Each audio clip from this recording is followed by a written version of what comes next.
Сакатанын Кыргызстандагы официалдуу дистрибьютору биздин компания. Андан сырткары Холлар американский компания. Мунун Кыргызстанда официалдуу дистрибьютору биз болобуз. Саката бул компания, бул жашылча жемиш уруктар боюнча дүйнөдөгү эң күчтүү 5 компаниянын бирөөнө кирет. Эми Кыргызстанда белгилүү уруктар Сакатаныкы Линда помидор боюнча. Бул Линда дыйкандарга аябай популярдуу, качествосы жагынан, түшүмдүүлүгү жагынан эң популярдуу. Бирок Линда менен эле эмес, мен дыйкандарга сунуштарым башка түр уруктар да бар. Мисалы Амапола, Адриатика, Абды, Марианна деп.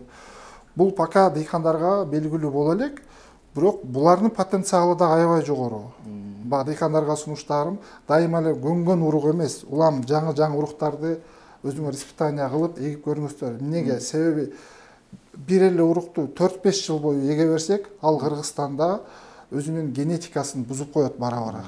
Бакыл адаптация болот, топуракка ар кандай немелерге уже болезньдерге устойчивостун жоготот да. Ошон үчүн жаңы уруктар чыгып турат. Ошонун негизинде мен айткан Амапола, Адриатика, Абды, Марианна деп айтып атканыбыз ушул. Помидор уруктарында эки түрлүк болот. Ачык талаа, анан күнөс кана деп. Ачык талаа демек бул аларга сунуштарыбыз ошол эле Линда, Амапола, анан Марианна.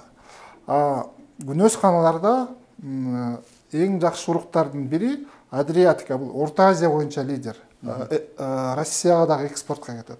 Күнөс кана бул эми теплица билесиздер. Абды дагы былтыр испытаниядан жакшы өттү. Бул дагы күнөс канада эң жакшы потенциалы жогору, качествосы жогору уруктардын бири. Андан сырткары эми айта бергенде көп уруктар бар. Андан сырткары бизде жалпылап айтканда капустанын түрлөрү бар. Эрте өсчү капуста, кеч өсчү капуста, сактогонго жарачуу капусталар бар. Андан сырткары Кытай пекинский капуста деп коет. Анын да ар кандай түрлөрү бар. Мисалы, булардын дагы эрте, кеч, ар кандай максатта өстүрүлчү капусталары бар. Андан сырткары бизде брокколи түрлөрү бар. Перецтин түрлөрү бар. Эми бул жерде баардык ассортимент жок, немеге байланыштуу кыска ассортимент.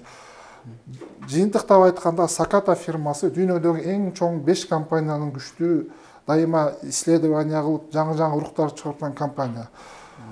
Мен дыйкандарга сунуштар элем, Саката брендинин алдындагы уруктарды дайыма эгиңиздер коркпостон. Саката помидорго, томатка кичине токтоло кетсек.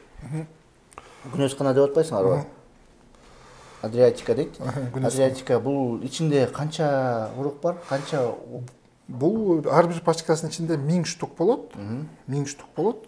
Күнөс кананын канча сотуна жетет? Күнөс кананын күнөс кананын чоңунду кичигине жараша. Мисалы үчүн күнөс кана айдагандар өзлөрү жакшы билишет, потому что өзлөрүнүн площадьына жараша канча урга кээрин билишет. Аны күнөс канадагылар өзлөрү билишет. Мисалы үчүн мен 1 гектар десек, мындан деген бир 30 миңден 40 миңге чейин урук себиш керек 1 гектарга. 1 гектар. Бул мындай ачык талаада да. Анан күнөс канада кичине ар бир дыйкан өзүнүн күнөскасынын шартына жараша бул өзгөрүп турат. Же аз, же көбүрөөк калып. Ушунун баасы канча? Бул баалардын эми бүгүнкү күндө ачык талаада Линда уругун 1800 сомдон орточо баасын сунуштайбыз. Андан сырткары күнөс каналарда 6300 сом орточо баасы. Бүгүнкү күнгө бул баалар өзгөрүп турушу мүмкүн, жана айткандай эле доллардын курсуна жараша. Эми биз мисалы үчүн бир айдан кийин башка баа болуп калышы мүмкүн. Ошондуктан урматтуу көрүүчүлөр, ошону эске алып кетиңиздер. Курс булар чет мамлекеттен келип аткан соң, булар курс валюта доллар ойноп турат.